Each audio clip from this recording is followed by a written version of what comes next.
Berkley. Their debate is being held tonight at the studio of KNPB in Reno.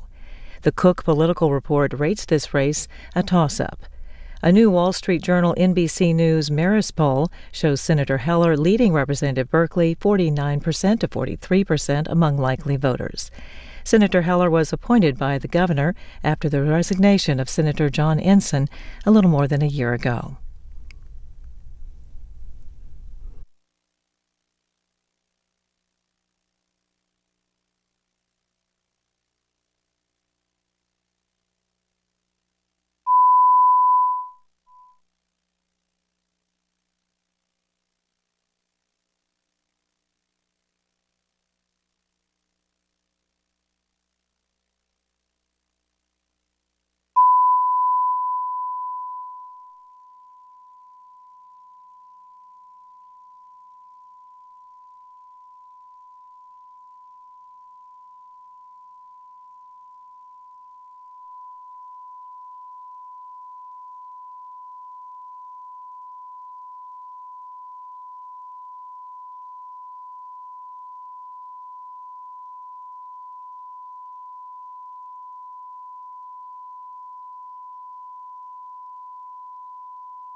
So he decided that he would move his family west for a better life.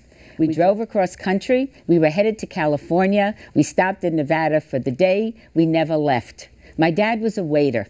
On a waiter's salary, he put a roof over our head, food on the table, clothes on our back, and 2 daughters through college. Not so bad on a waiter's salary. When I'm the first person in my family to go to college, and I worked my way through college as a waitress and a keno runner, a cocktail waitress, and a shoe shine girl.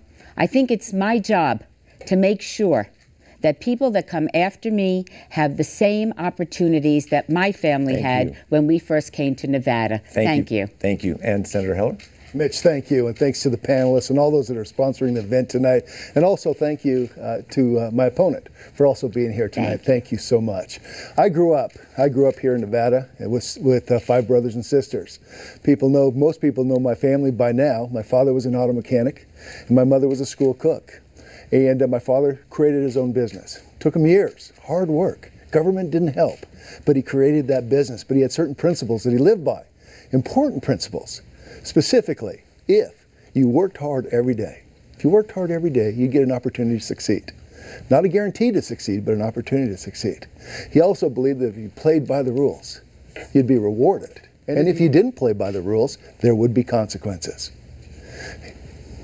It's amazing. It's amazing how much this country has changed in the last 4 years. And the results of this change, that isn't true. What my father went through isn't true today. It's amazing what the impact that has had on our government, on our economy, and on jobs. Thank you, Senator Heller. The first question comes from Brent Boynton, and he will direct it to Congresswoman Shelley Berkley. You both have a pretty consistent record of voting along party lines, and we've certainly seen more than our fair share of negative commercials during this campaign. Many Nevadans and many Americans as a whole have grown tired of the growing polarity in between the political parties and ideologies. Are you willing to compromise party ideals for the benefit of the state and of the nation? Please give an example of a time you worked with members of the opposing party for the betterment of Nevada. Thank you very much for that question. It is true that our government has become more polarized over the last few years, but I think it's important to stand for your principles. The most important thing we can do right now for the state of Nevada is get people back to work. I think the most important thing are jobs, jobs, jobs. And that's why I support small businesses, make sure that they can rehire people and hire new people. That's why I think it's so important to make Nevada the jobs energy capital of the United States. And that's why I think we need to do everything we can to bolster tourism, because it's still the backbone of our economy. When it comes to issues that affect the state of Nevada, our delegation has worked very, very well together. Let me give you an example. Yucca Mountain. It doesn't matter what party you're in, what side of the aisle. The fact of the matter is the Nevada delegation has stood fast when it came to protecting the people of the state of Nevada from acquiring nuclear waste from the rest of the country. I think that's one good example. When it comes to other things, I work very closely and across the aisle with people every day when it comes to our support for Israel, when we make sure that we ensure that the Iranians don't acquire nuclear weapons. And I think I would work with anybody to make sure that we got our economy back on track, we get our budget under control, and we end wasteful spending. Okay, thank you. And Senator Heller? Brent, thanks for the question. I appreciate the opportunity to talk about something that I think is important to most of the voters here in Nevada. In fact, probably the most important question I get is jobs in the economy. That's what they want to talk about. But the number two question that they do ask us, and that's specifically, how are you going to bring both sides together, start solving problems here in this country? Because I do think that it is important that both sides, we get people together, they're willing to work together, because that's how we're going to solve problems here in this country. Needless to say, I have number of pieces of legislation that I've worked with both sides of the aisle. In fact, I have pushed back against my own party on issues like the Balanced Budget Amendment, unemployment benefits, prescription drug programs, stem cell research. So I have a list of things that I'm willing to break from my own party because I think it's important for Nevada and good for the American people. I had legislation with Debbie Wasserman Schultz helping on women's issues. I had legislation with Gabrielle Giffords before her accident on securing the border, John Lewis on excise tax when it comes to the telephones. So I have a long list, a long career and history of working with both sides of the aisle, because I believe at the end of the day, if we're going to solve the problems facing this nation, facing the state of Nevada, and that's high unemployment, high foreclosures, businesses going bankrupt, if you're going to solve those problems, Republicans and Democrats are going to have to come together and solve those problems. Okay, and Congressman Berkley, you have a minute. Look, I think it's very important that we do work together, and on many issues we do. One of the things that I recall working across party lines is for the elimination of the estate tax. I worked with Mr. Brady, who sits on the Ways and Means Committee with me, and we worked together to eliminate the estate tax. That's also crossing party lines and breaking with my own party to make sure that we do what I think is right for the American people. One of the issues that's very important and that we talk about a lot is jobs, and making sure that we provide an environment where we can create good paying jobs and keep them right here in the state of Nevada. We've got work for small businesses, making sure that we pass the HELLER Act, which my opponent voted against, the Small Business Jobs Act, which my opponent voted against, making sure that we make the Nevada the clean energy jobs capital of the United States, which my opponent voted against investment for renewable energy. Thank you. Our next question comes from Ray Hager, and it's directed to Senator Heller. Senator Heller, as you know, Nevada is a leader in national unemployment.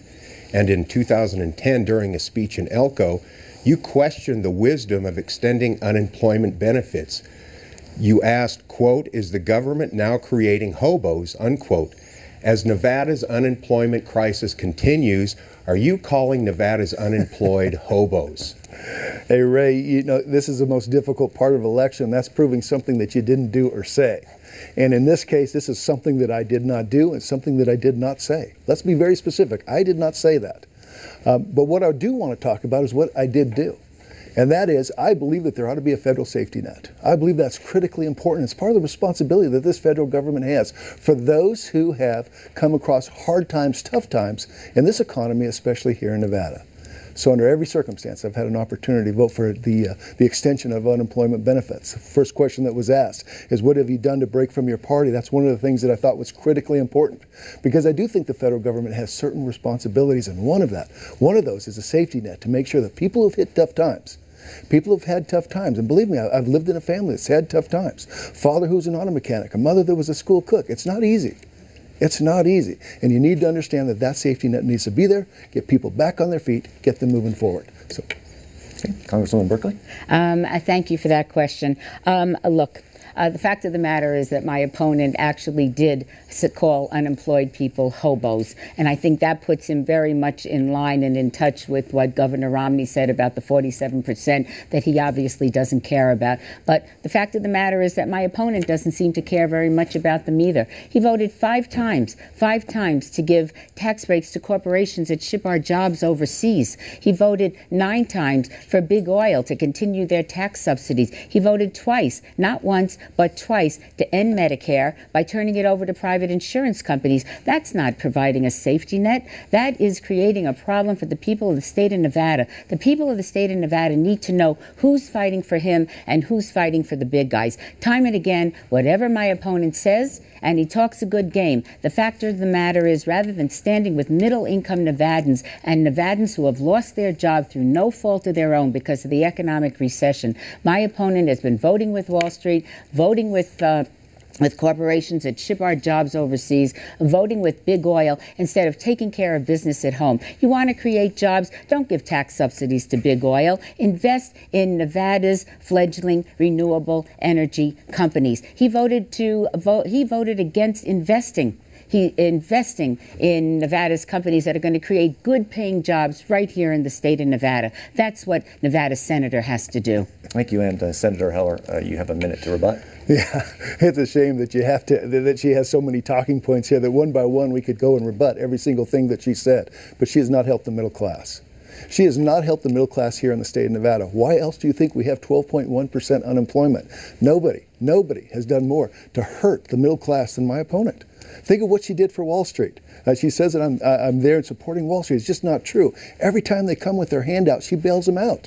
She's bailed out Detroit. She's bailed out Wall Street. You name it. She's bailed out everybody time and time again. And the question is, when are you going to bail out the middle class? What are you going to do for the middle class? You continue to support big bailouts. And I'll say one other thing. She's raised more money out of New York City than she has the city of Reno. I have raised more money in this campaign in the city of Reno than New York City. She's raised more money out of Wall Street than I have in this campaign. Who's in the pockets of the big money in Wall Street?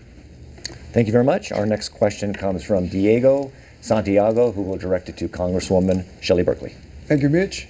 Congresswoman Berkley, I was intrigued looking through both of your official websites that both of the candidates have the country of Israel as one of your top issues. Now I ask, why is this international issue at the top of your agenda, and has enough been done to defend our only true ally in the Middle East? Thank you for that question.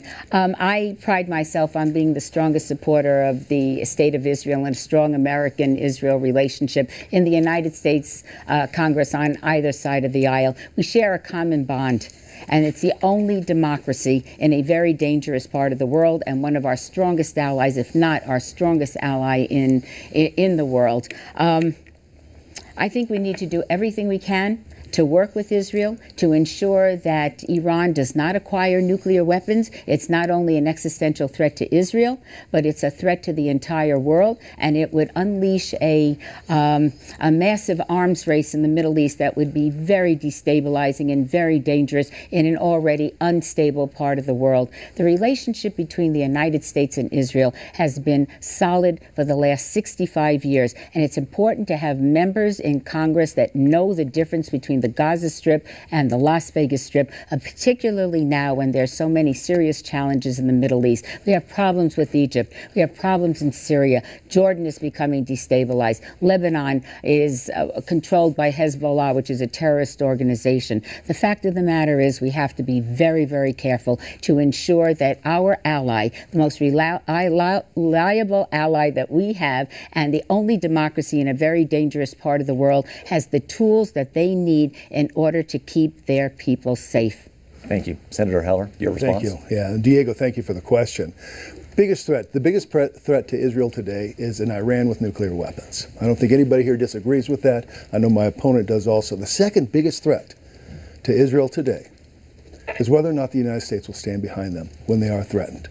And I'm concerned with this. And I know my opponent and I have very few differences on Middle East policy. If she actually wants to have a debate on this particular issue, she ought to have that debate with her own president. Because there's no firmness in the Middle East today. There is no firmness. What happened in Egypt, what happened in Libya, it took them weeks to decide that it was actually a terrorist attack. I'm concerned with that, and I'm concerned with the firmness because Israel needs our help. Israel needs our support, and I stand behind them.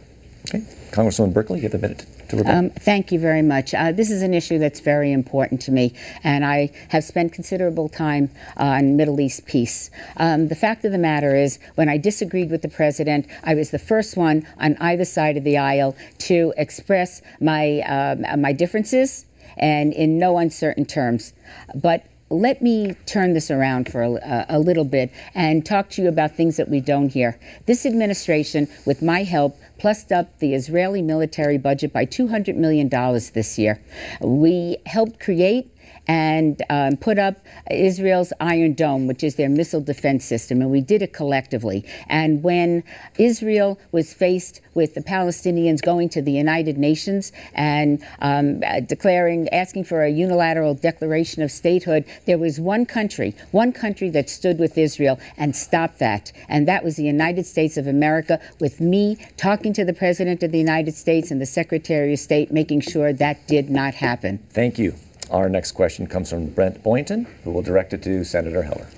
Most of us have heard of the sage grouse, and to different degrees, Nevadans have a sense of just how devastating it could be to the state if it were listed as an endangered species. Economies tell us it could shut down a lot of our economic development and diversification efforts. Realistically, what can you do in the Senate to prevent that from happening? There's a lot we can do, Brent, on this particular issue. The sage grouse is a huge issue, and for someone who grew up here hunting and fishing in the state of Nevada and having actually eaten a sage grouse, I have a little bit of experience with this. Sage grouse isn't just a big issue for the state of Nevada. This could literally, if they list it, close down 11 western states. And we're talking the impact they would have on cattlemen, agriculture, mining. It would be huge for the state of Nevada. This is what I've done. I put together a working group, brought people together from both sides to talk about this specific issue, what we can do to keep the sage grouse from getting listed. Let's realize what the problem is. Here's what the problem is, because we have too many fires. We are very poorly managing. BLM, Forest Service, very poorly manages our public lands. And because of all these fires, we're literally ruining the habitat for these sage grouse. More can be done. And we're going to be discussing this in Washington, D.C. I discuss it every day when I'm back there, because the last thing we need to do is do the impact it would have on mining, the impact it would have on cattlemen, and of course, the impact it would have on agriculture. It would be devastating for the state of Nevada. Okay, Congresswoman Berkley. Thank you for that question. I may not have eaten a sage grouse, but I know what we need to do in order to protect them. We have to do everything we can to ensure that the sage grouse are not listed as an endangered species. And the reason for that, because it would have devastating consequences on a large part of our economy here in Nevada. The miners, the ranchers, and renewable energy companies that are locating their renewable energy equipment on federal property. So it's very important that we keep them out, that we improve the habitat, that we grow the habitat of the sage grouse so that the state of Nevada and other western states aren't devastated economically by having the sage grouse listed as an endangered species. And this is an area that we do work together, and we should work together, the entire delegation coming together to do something that's good for the people of the state of Nevada by doing something good for the sage grouse in the state of Nevada. Senator Heller? Here's my fear. This is my fear. If this president gets reelected, he's going to list the sage grouse. And frankly, I believe he's going to list it with the support of my opponent. And think of the impact that would have on the environment and the ability to create jobs here in Nevada. This always goes back to the jobs and the ability to create jobs here in America. And I believe the sage grouse gets listed. I do. I believe that the environmentalists at the EPA today are bent on listing the sage grouse, and you need a senator there that'll fight back and realize and understand and talk to this administration and tell them if they're reelected, we're in trouble. It's going to be a big concern if this administration gets reelected. Okay, our next question comes from Ray Hager, who will direct it to Congresswoman Berkley. Congresswoman Berkley, it's been reported that in 2008 you wrote a letter to Representative Peter Stark, who chaired the House subcommittee with jurisdiction over Medicare, urging him to oppose lowering Medicare rates for dialysis.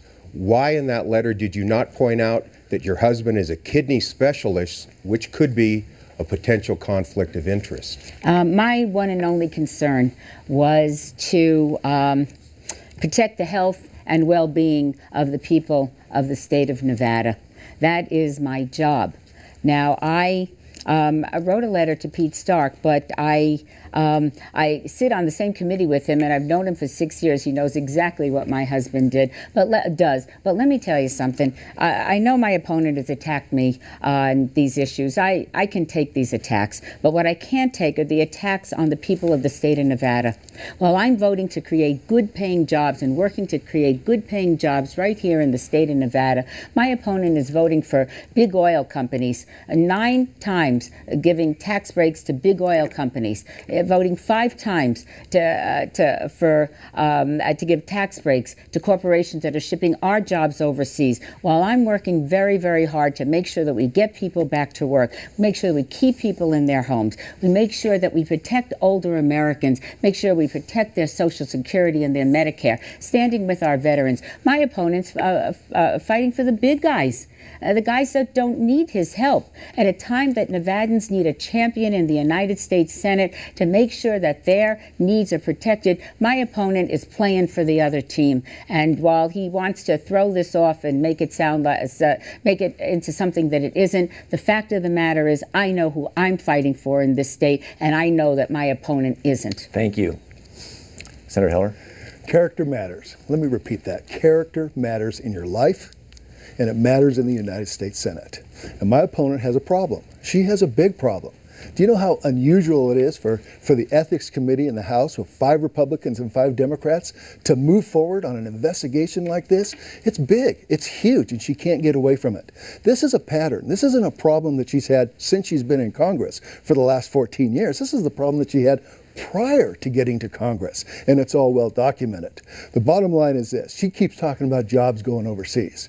This is what's happening when you don't build that pipeline. The Keystone Pipeline that she votes against. Where is all that oil going to go? It's going to go to China to create those jobs. So she can talk all she wants about trying to create jobs for the middle class.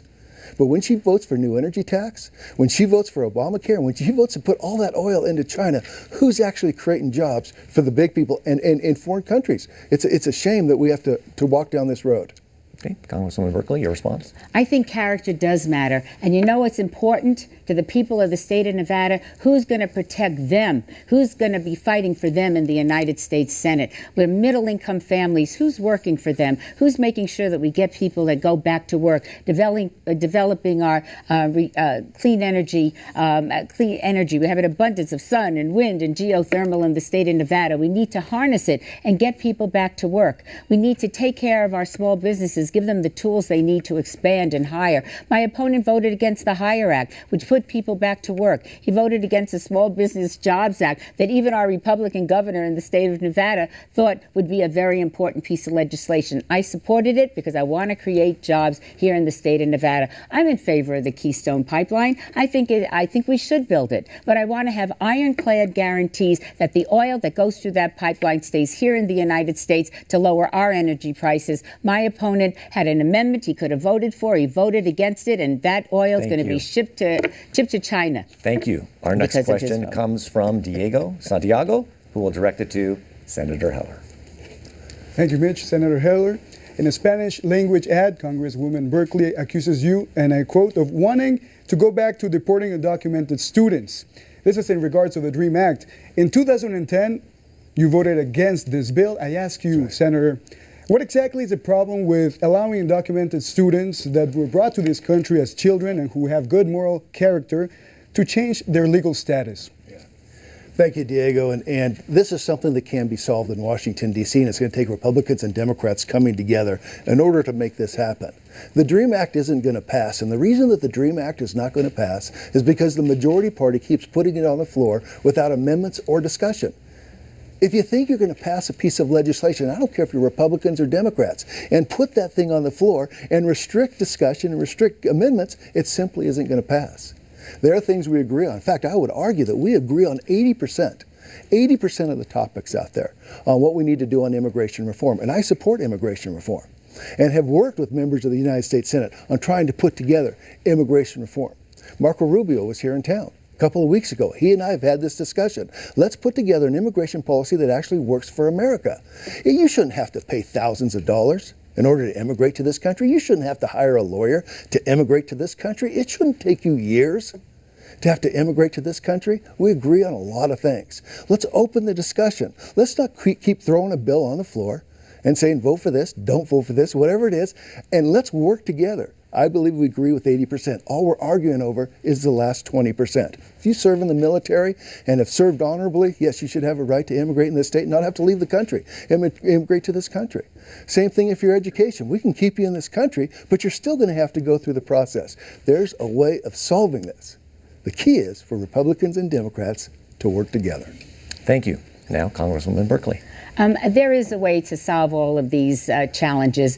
And while my opponent talked a very good game, the fact of the matter is his votes don't track his rhetoric. He's opposed to comprehensive immigration reform. He's in favor of the Arizona law that most of it was declared unconstitutional by the United States Senate, by the United States the Supreme Court. My opponent thought the Arizona law was so good he wanted to bring it here to Nevada. But the one thing that I can't believe that he's opposed to is the DREAM Act. And he voted against it, not 80%, not 20%. He voted against 100% of it. And what does the DREAM Act say? It says if you are a youngster that has come to the United States through no fault of your own, and you're in college or you volunteer for our military, you should have a path to legal status. It couldn't be any more simple than that. And my opponent voted against it. And he also he's on record saying if he remains in the United States Senate, he's going to vote against it again. The Latino families in this state and in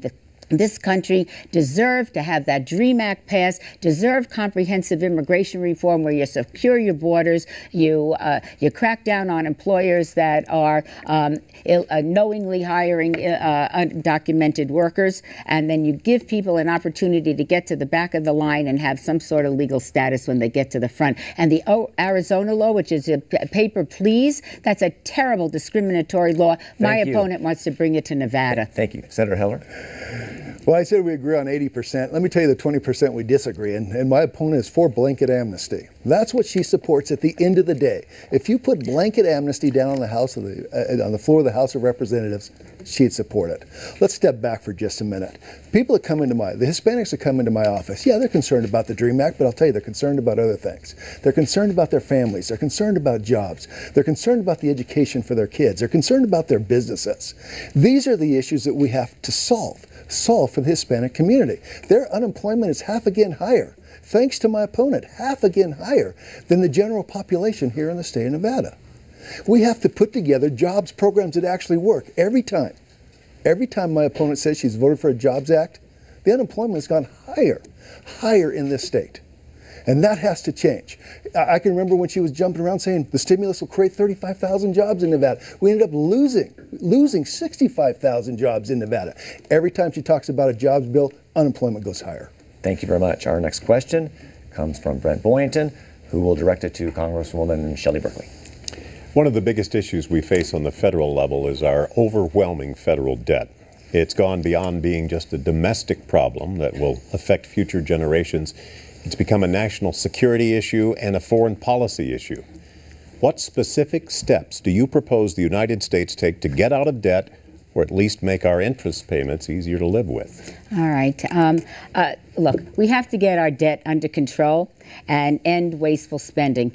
And this is the way we do it. The first thing we do is stop giving tax breaks to corporations that are shipping our jobs overseas. My opponent voted 5 times for that.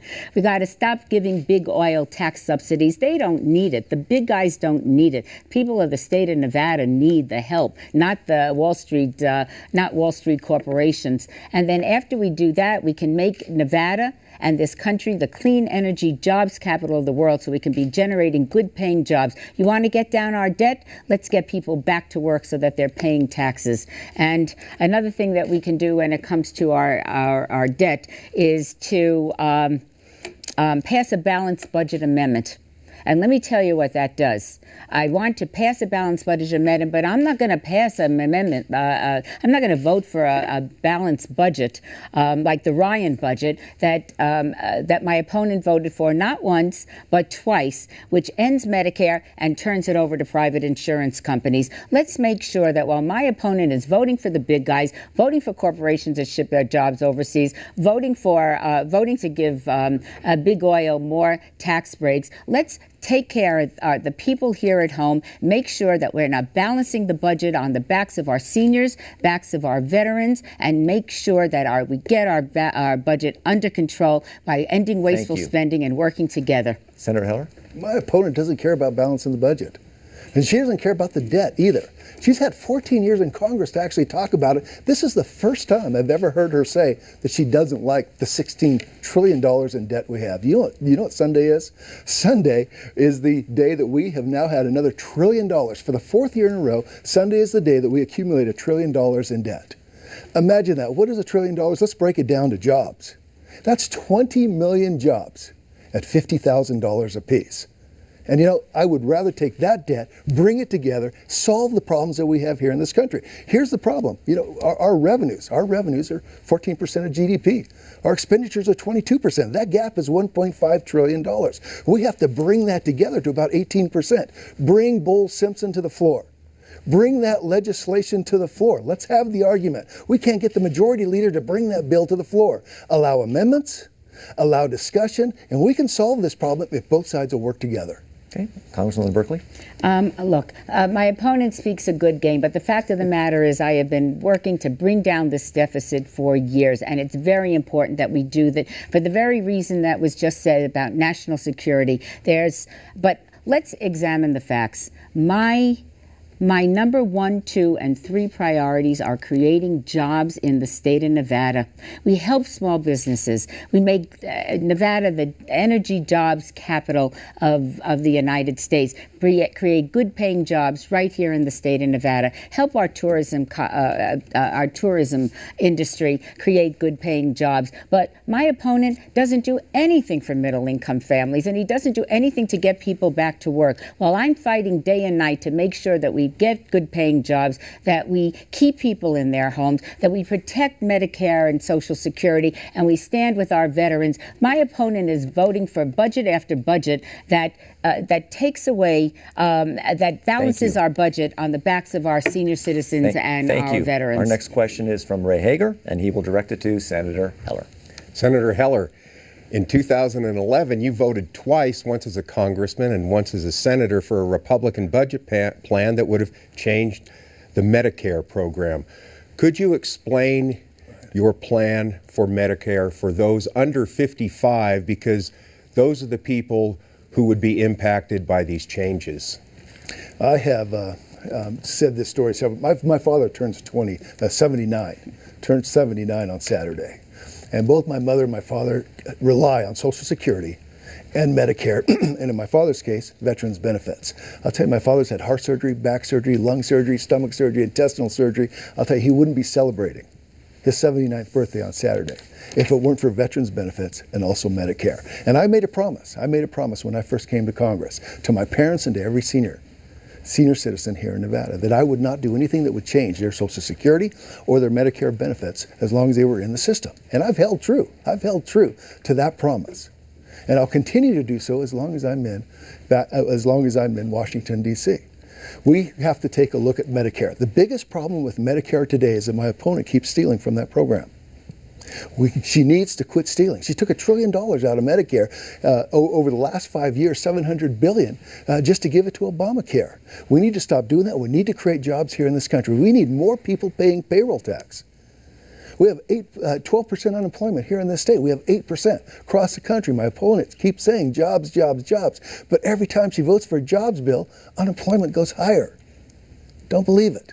Simply don't believe it. That's not the way it works. She's at Wall Street. She's helping Wall Street. She's helping big oil. She is helping the big banks. You name it. Detroit. She will bail them out. She says she's proud of it, and she will do it again. Congresswoman Berkley?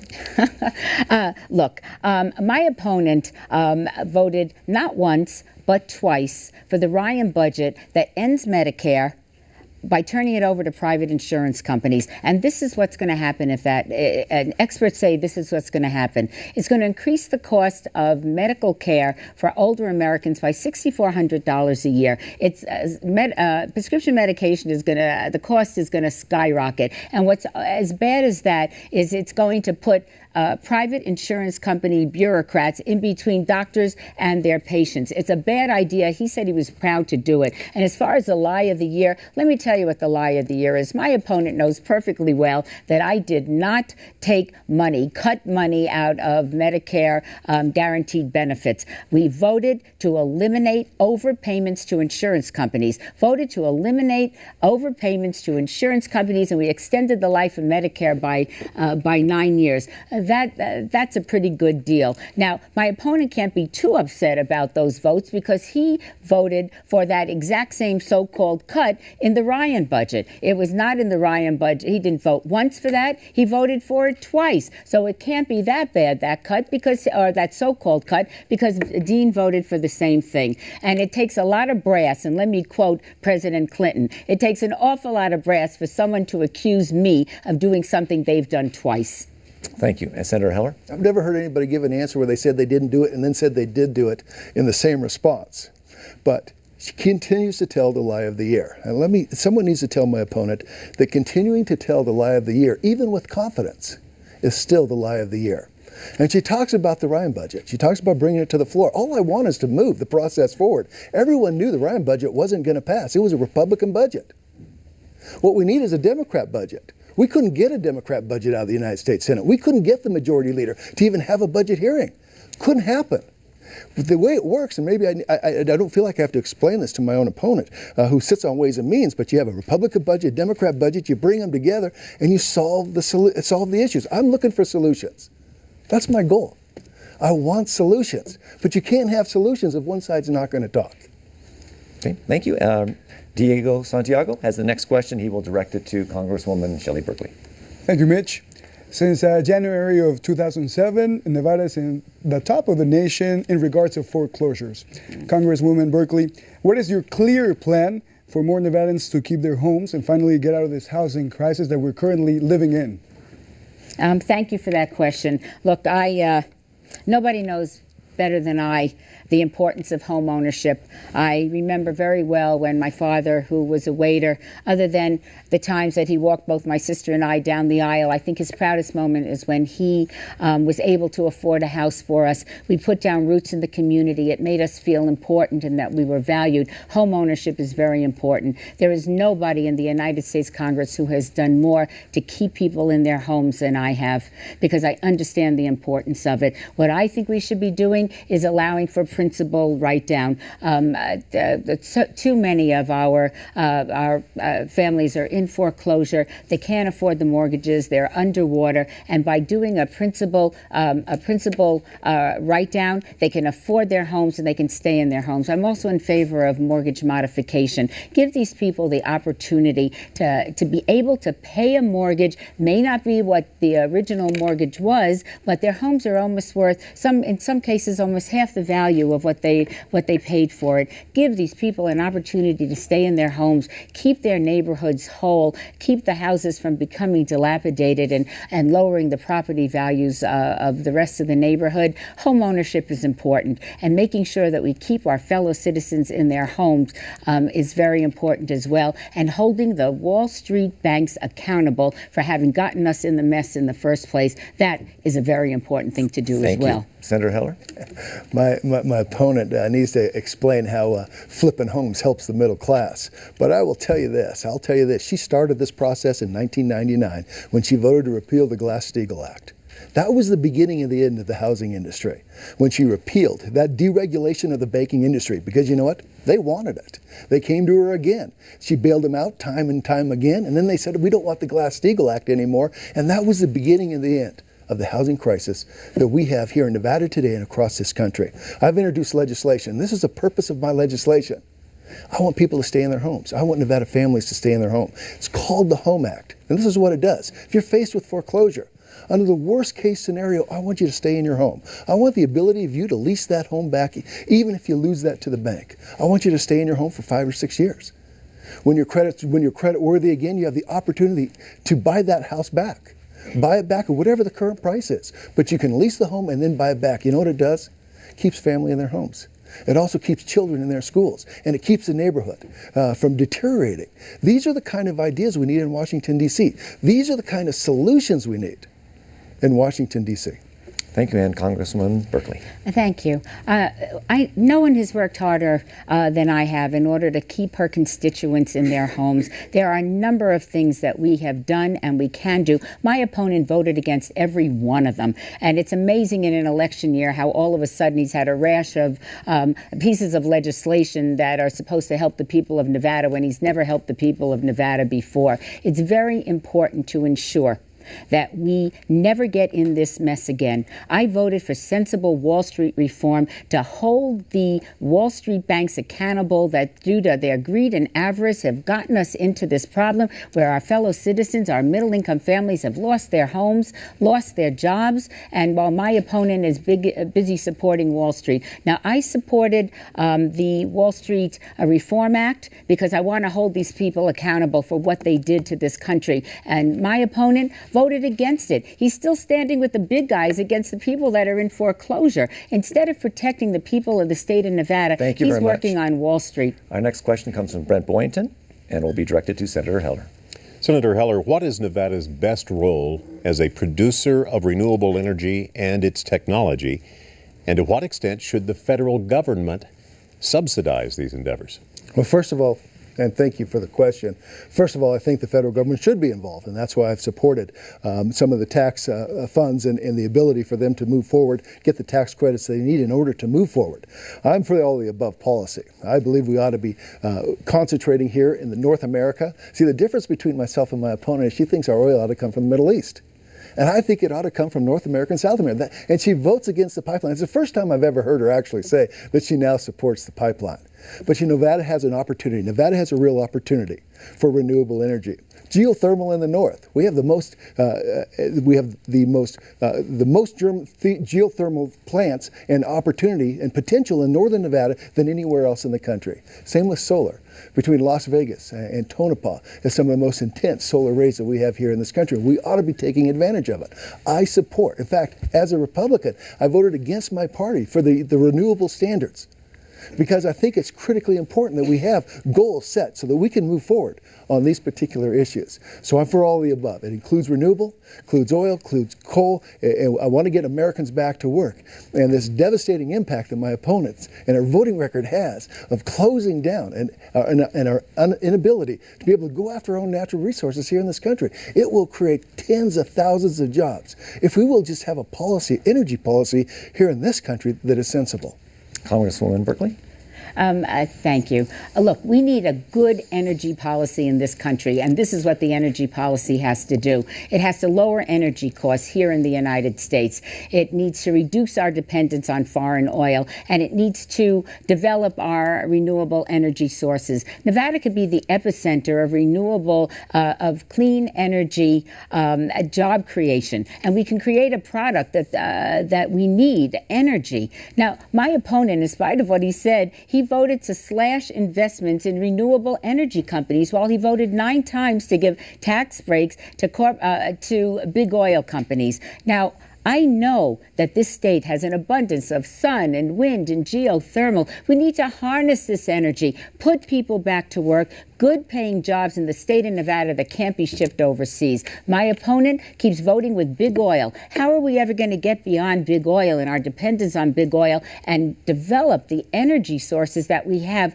right here in the state of Nevada, where we can put Nevadans back to work? That's who I'm fighting for. That's who I'm standing up for. My opponent still standing with big oil, still making sure that we're going to take care of the big guys instead of the people here in the state of Nevada. And as far as the Keystone Pipeline, let's build that thing. But let's make sure that the oil that is going through that pipeline stays here in Nevada to lower our energy costs and isn't put on a tanker and sent over to China to lower their energy costs. That's what this nation has to do. Senator Heller? It's amazing how my opponent loves to demonize certain industries. But in this case, obviously, it's the oil industry at this point, and all these dirty profits that she's talking about. There's only one person in this race that's invested in big oil, invested millions of dollars into big oil, and that's my opponent. Let me tell you what I'm going to do to create 1 million jobs next year here in this country. One of the things that I think we ought to do is tell every American, hardworking American, that your taxes aren't going up. We do not want to raise your taxes. My opponent voted for the fiscal cliff. She says she's against it now, but she voted for the fiscal cliff at the end of the year. Tell every American your taxes aren't going up so that we can have a level of certainty. Let's go after our own energy, natural energy, and let's go after this pipeline. We can do a lot, 10,000 jobs directly with this pipeline and 100,000 indirectly. There's a lot of things that we can do, but we also have to repeal this new health care bill, Obamacare, 21 new taxes. It's killing the middle class, and I hope we get a chance to talk more about that. Okay. We have time for another question. It'll come from Ray Hager, and he'll direct it to Congresswoman SHELLEY Berkley. Thank you, Mitch. Congresswoman Berkley, I could say both of you have really stood tall for veterans during this campaign, but many veterans are concerned about looming defense cuts.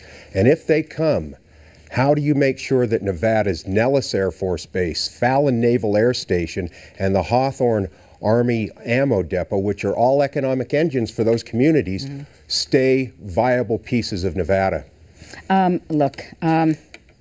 Every generation, our nation calls upon men and women to go and don the uniform and fight for us. They sacrifice a great deal. They risk their lives. When they come back, we need to make sure that we provide these veterans with the benefits that we promised them. That's why I was so proud to be able to help to build the VA hospital, the brand new VA hospital down in Nevada. It's going to take care of veterans throughout the state. And that's why I passed the Justin Bailey bill with Justin Bailey's parents' help, so that we can provide the resources for people that are coming back from the field of battle with PTSD problems and emotional problems. Now, when my opponent had a chance to stand with veterans and fight for them or fight for big oil, he chose to fight for big oil and give them tax breaks instead of making sure that we protected the homeless veterans. There was a homeless veterans housing voucher program that my opponent voted to gut and to end so that he can continue giving tax breaks to big oil and corporations that ship our jobs overseas. We have a lot to be very proud of when it comes to our support for our vets, but we need to make sure that we take care of them and we honor the promises that we've made to our veterans in this country. Excuse me, Congresswoman Berkley, I might have missed it, but I didn't hear your plans on saving Nellis Air Force Base, the Fallon Naval Air Station, and the Hawthorne Army Ammo Depot if these cuts do come. I was going to do that in my second minute, but I thought it was important, since you brought up veterans, that we talk about our veterans and we give them the honor that they deserve. Okay. Senator Heller. I'm convinced that my opponent's motto is that it's not a lie if I can convince Nevadans to believe it. And it was my legislation on the Women's Homeless Act. It was my amendment that just passed during the last session that would help homeless veteran women and allow them with their children to get the support that they need. Let me tell you what my opponent's not telling you. This is what she's not telling you. She voted for sequestration. She voted to cut these budgets, the very issues we're talking about. Yes, and it's putting at risk Fallon, Nellis, Creech, you name it, all of those. She voted for it. By the way, and now she's saying she's against it. I love how that practicality works. But sequestration also cuts TRICARE. She talks about the promises that we give to veterans, and my father's a veteran and my brother's a veteran. The promises that we give to veterans, yet sequestration cuts TRICARE, increases premium, reduces benefits. My opponent says one thing and she does another. It also cuts Medicare. This is what sequestration does. And by the way, Secretary Panetta says it's a bad piece of legislation. And I agree. It is a bad piece of legislation. That's why I voted against it. Okay. And Congresswoman Berkley?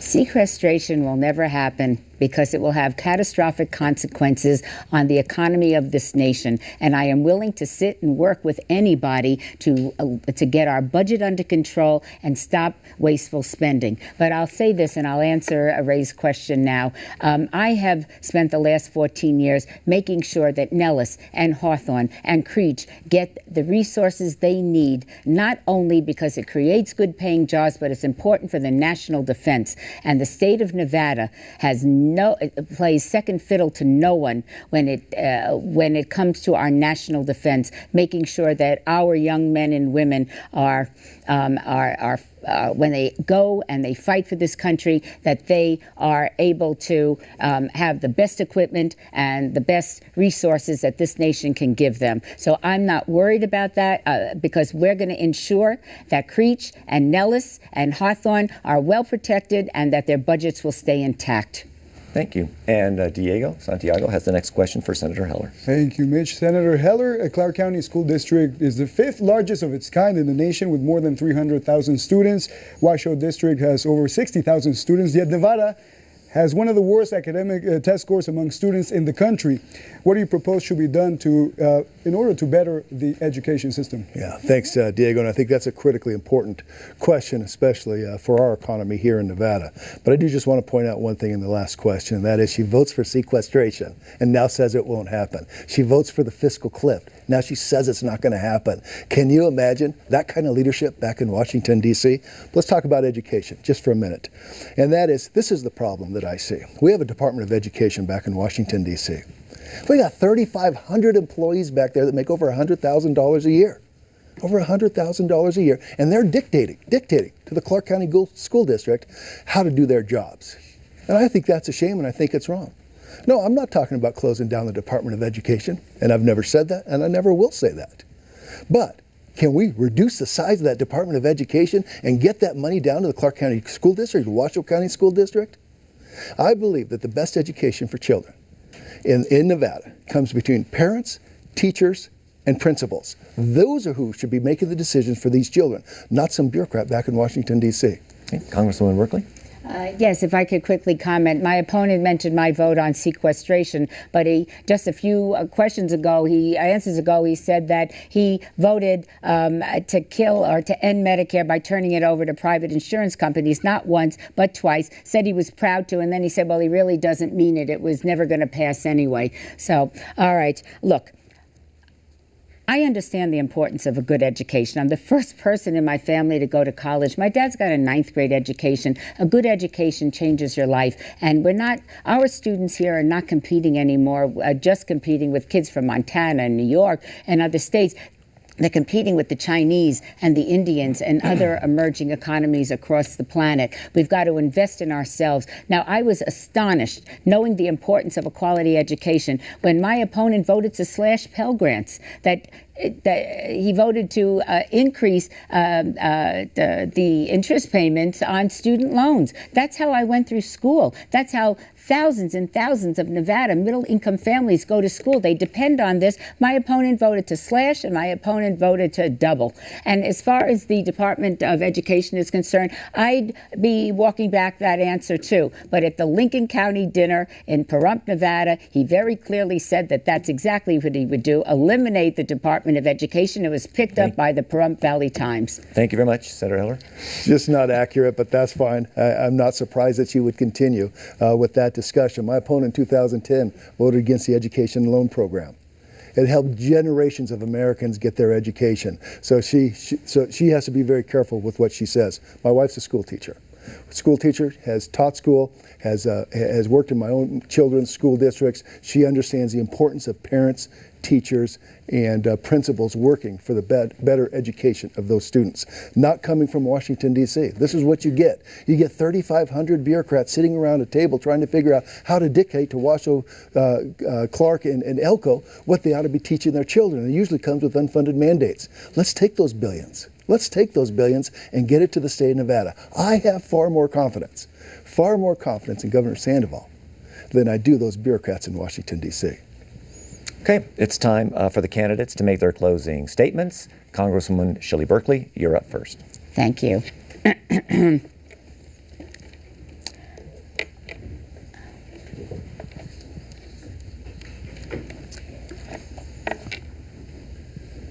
When I first came to Nevada as a child, I knew that this was a place for me to be.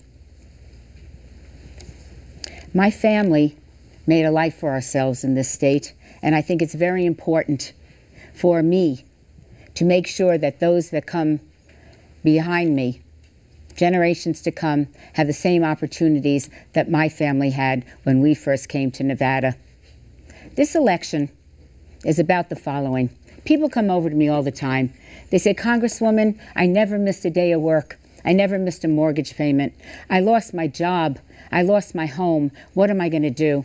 The answer to that question is what this election is all about. Who's going to fight for middle-income families? Who's going to stick up for the people of the state of Nevada? When the people of the state of Nevada need a champion to make sure that we concentrate on creating good-paying jobs here in the state of Nevada, that we keep people in their homes, that we protect older Americans from ending their Medicare by turning it over to private insurance companies and privatizing Social Security, someone that stands with our veterans and makes sure that they get the benefits that they deserve. My opponent's playing for the other side. And he's taking care of the big guys. The big guys don't need our help. Wall Street corporations that ship our jobs overseas, big oil companies, they're doing fine. The people of the state of Nevada need a champion. And at the time they needed a champion, my opponent was championing the wealthiest among us. I think the people of the state of Nevada know, just by listening to the two of us, who's in their corner, who fights for them every day. I'm asking for your vote so I can continue to help the people of the state of Nevada. Thank you, and Senator Heller. Thank you again. Thanks for taking time, and I appreciate the university here taking time, KNPB, those that are on the panel, and Mitch yourself for allowing us to have this debate today, and I think it's been very informative. Tomorrow morning, 1 in 5 American men will not go to work. We have 1 million less women working today than 4 years ago. For every job, for every new real job that's created here in this country, 4 disappear. Drive around the state of Nevada. I see far more going out of business sales than I see grand openings. This is the problem that we have in America today. It's like driving through a snowstorm. You know, the speed limit may say you can go 65, 70 miles an hour, but everybody's driving at 15, 20 miles an hour because they're afraid of the next crash. And that's where American families are today. That's where American family businesses are today. They could be going 65, 70 miles an hour, but they've come to a screeching halt because of the economic policies of my opponent, and they can't create jobs. We had a good Nevadan say that the policies coming from my opponent and this president is like a big wet blanket on economic growth here in this country. And the good news is it can change. It can change. We can take this country down the right road. And I've seen it before in 1980. When Ronald Reagan became president, he created 14 million jobs in his first term. 14 million with the right economic policies. And I believe we can do that again. I need your help and your support. I believe we can turn this country around. I believe we can turn Nevada around. This is what's going to happen. And I'm thrilled and proud to be your United States Senator. And I need your help and your support and your vote come November 6th. Thank you. That concludes tonight's debate. I'd like to thank the candidates, Representative Shelley Berkley and Senator Dean Heller, for participating in tonight's debate. And I'd like to thank you for joining us. Good night.